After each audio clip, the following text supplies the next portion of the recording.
Salut tout le monde, c'est Rayastro, j'espère que vous allez bien, j'espère que vous êtes en forme. Aujourd'hui on se retrouve pour la review du chapitre 1121 de One Piece. Et franchement, encore une fois, c'est une masterclass. Il y a énormément de choses à dire, vous allez voir, ça part un peu dans tous les sens. Mais on aime tous les détails qu'on a eu dans ce chapitre. Déjà, pour la première partie, on va se concentrer sur le combat entre Luffy et Bonnie version Nika contre Saturne. Et j'ai vraiment beaucoup apprécié ce combat parce qu'on a déjà un Luffy qui est un peu plus en retrait au début, qui va donner des consignes aux géants, qui va encourager Bonnie. Et on a surtout un focus sur Bonnie qui, elle, va repenser au calvaire de sa mère, au calvaire de son père, à tous les problèmes que Saturne a causés dans sa vie, et du coup elle va se venger, elle va commencer à attaquer Saturne avec Luffy, et surtout il y a une attaque qui est très symbolique, le point libérateur de Nika. Luffy va la rejoindre, les deux vont faire une attaque combinée qui va littéralement désintégrer Saturne. On sait très bien que Saturne va revenir, et on sait que Luffy a fait 90% des dégâts contre Saturne, mais franchement la symbolique est belle, surtout qu'au moment où Bonnie utilise cette attaque, il y a Vegapunk qui parle de tous les peuples qui ont été supprimés, qui ont été massacrés, génocidés de la part du gouvernement mondial, comme les Trois Yeux, comme les Lunarians et comme les Boucaniers. Du coup, on a une comparaison qui est vraiment belle pour le coup, parce qu'on a une Trois Yeux qui est enfermée, un Lunarian qui est enfermé, et du coup, on a la descendante des Boucaniers, puisque c'est la fille adoptive de Kuma, du coup, celle qui va représenter les Boucaniers, qui se venge via le coup de poing libérateur pendant que les autres sont enfermés. Du coup, j'ai trouvé la symbolique qui est extrêmement forte pour le coup, et j'ai vraiment apprécié ce passage-là. Surtout que après ça, il y a Kuma qui la regarde avec un air comme si il était reconnaissant, comme s'il était fier de sa fille, alors que normalement c'est pas possible puisque Kuma, je rappelle, a perdu normalement son humanité. Et on a les géants qui applaudissent, et surtout là ce qui est bien c'est qu'on a enfin du coup les Mugiwara qui ont un passage littéralement bien ouvert pour pouvoir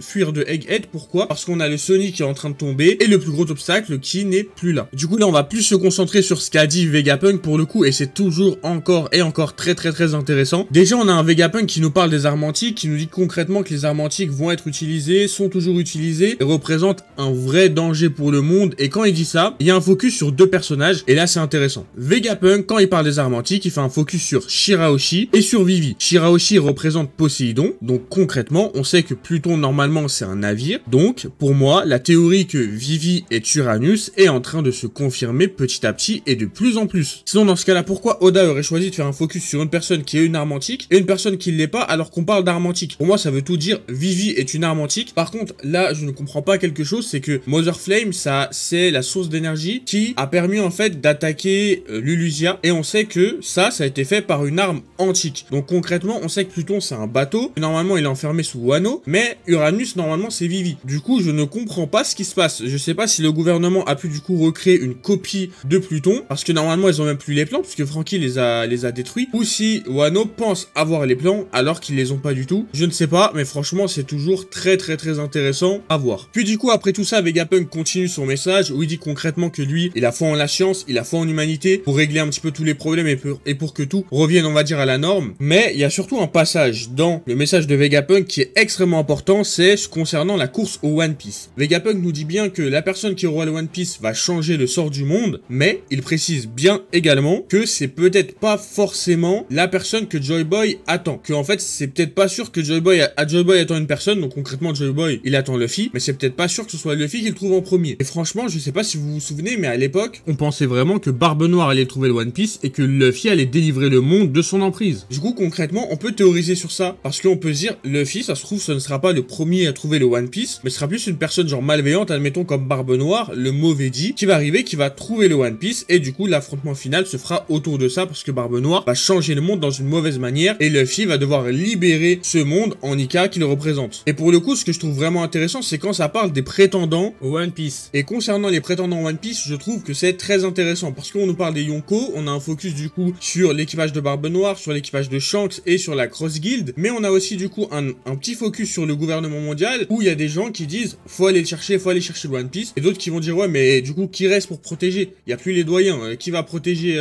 entre guillemets les Tenryubito? Et du coup parce que je trouve ce qui est encore plus intéressant, c'est la case de fin, on a vraiment tous les prétendants avec les Yonko, puis d'un côté on a Figarland, on a Kobe, on a Sabo et on a Kuzan à gauche. Et à droite, pour le coup, on a Dragon, Imu, Akainu et un homme mystérieux. Et franchement, je voudrais revenir sur ça. Parlons du coup de l'homme mystérieux. Pour moi, en tout cas, ça doit être l'homme à la cicatrice de feu dont parlait Kid. Petit rappel, l'homme à la cicatrice de feu, c'est la personne qui détient le dernier poneglyphe. Kid nous en a parlé. Et pour moi, c'est le plus à même à être dans cette place-là. Pourquoi? Parce que, je rappelle, l'homme qui est mystérieux, il est mis aux côtés de Dragon, chef des révolutionnaires. Akainu, amiral en chef de la marine, et Imu, reine suprême du gouvernement mondial. mondial. Donc concrètement, ça peut pas être quelqu'un de random. On sait déjà que ça ne peut pas être aussi un Scopper Gaban par exemple, puisque Scopper Gaban se bat avec des haches. Lui a un sabre et un sabre de pirate. Et c'est ce que je trouve aussi très intéressant, c'est qu'on a un petit détail parce qu'il n'utilise pas de katana, mais bien un sabre de pirate. Donc concrètement, ça veut dire que déjà on a un lien. On sait qu'il n'a absolument aucun lien avec Wano Kuni. Et on sait du coup que concrètement, c'est un homme qui a vraiment une prestance. Un homme qui a un mérite d'être là. Par contre, je vois venir les théories. Je ne pense pas que ce soit Chebek. Déjà pour moi, en termes de visuel, ça ne colle pas. En termes d'âge, ça ne colle pas. Et pourquoi ce serait Chebek, l'homme à la cicatrice de feu? Je sais pas. Après, à voir. Mais en tout cas, ça reste très mystérieux et j'aime beaucoup. Pour la partie finale, du coup, on va s'attarder plus sur la disposition des personnages dans la dernière case. À droite, du coup, on a Akainu qui représente la marine, Imu qui représente le gouvernement mondial, Dragon qui représente les révolutionnaires et potentiellement l'homme à la cicatrice qui va représenter les pirates. À gauche, là, du coup, on a Kobe qui représente la marine, Fingerland le gouvernement mondial, Sabo les révolutionnaires et potentiellement Kuzan les pirates. Ce qui est vraiment intéressant pour le coup, c'est qu'on a d'un côté par exemple Akainu qui lui va représenter la marine extrême, la marine froide, et de l'autre côté un Kobe qui lui représente les swords, la marine juste, la marine qui agit en son propre chef. Par contre, ce qui est dommage, c'est que du coup on n'a pas Garp. Du coup ça montre bien que Garp est bien mis hors jeu pour le moment, et on n'a pas Bogart non plus. Du coup concrètement, je sais pas si Oda a juste voulu nous mettre Kobe parce que Kobe c'est le plus connu entre guillemets, ou n'a pas voulu mettre Bogart parce que beaucoup n'allaient pas peut-être le reconnaître ou autre, je ne sais pas, mais je trouve que c'était quand même intéressant à dire ça pour le coup. Il y a aussi quelque chose qui est encore très intriguant, c'est pourquoi Kuzan est là. Parce que je rappelle, Kuzan est censé représenter les pirates, alors que dans la course au One Piece, on parle déjà de son équipage. Il est avec Barbe Noire, donc normalement, il devrait pas être représenté. Mihawk n'est pas représenté, Zoro n'est pas représenté, personne dans un équipage de Yonko a été représenté, sauf Kuzan. Pour moi, ça veut tout dire. Kuzan est confirmé comme étant un traître à l'équipage de Barbe Noire, il fera cavalier seul. Par contre, c'est soit il est autodidacte, soit il travaille pour la marine, soit il travaille pour les Swords. Mais pour moi, je pense qu'il est plus du côté de l'armée révolutionnaire, et je vais vous l'expliquer de suite. Pour moi, la disposition des images est vraiment très importante, puisqu'on n'a pas pour moi un représentant de chaque camp, comme j'ai dit précédemment, mais plus deux versions de chaque camp, via le gouvernement mondial slash marine et les révolutionnaires slash les insurgés, entre guillemets. Par exemple, on va surtout s'attarder sur la partie gauche, où on a Sabo, on a Kobe,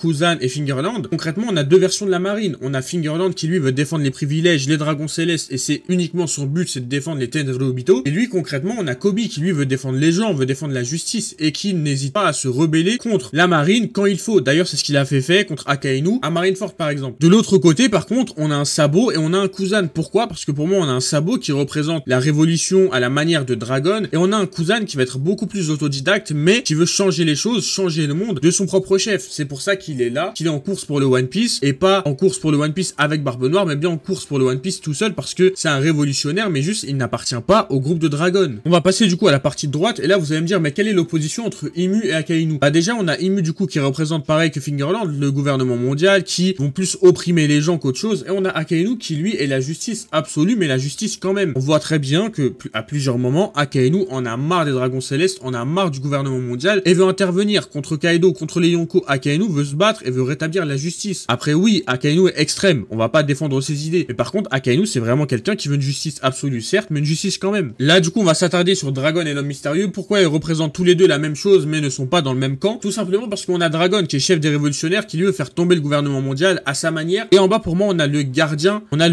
des mémoires, le gardien du 4e poneglyphe. Concrètement, imaginez si les deux étaient dans le même camp, Dragon aurait essayé de contacter Luffy pour essayer d'avoir les trois autres. Dragon a un service d'information, il sait des choses, mais là il a pas fait. Concrètement pour moi la personne en bas c'est un insurgé comme Kuzan qui veut faire les choses en solo, qui garde du coup le secret du siècle oublié, et qui veut surtout être contre le gouvernement, et qui ne veut pas faire en sorte que le gouvernement ait ce 4e poneglyphe pour éteindre la vérité. Mais typiquement pour moi il n'est absolument pas dans le même groupe que Dragon, même s'ils ont tous les deux je pense les mêmes objectifs. En tout cas j'espère que cette review du chapitre 1121 de One Piece vous a plu. Si c'est le cas, n'oubliez pas de lâcher un like, un commentaire, de vous abonner et de partager à vos amis par exemple. Surtout aussi n'hésitez pas à regarder mes autres vidéos sur le gaming, sur les films, et également à regarder mes YouTube Shorts, ça fait toujours plaisir, ça soutient la chaîne. En tout cas moi je vous dis à la prochaine, à dimanche prochain, on reparlera encore de One Piece. Salut tout le monde, peace.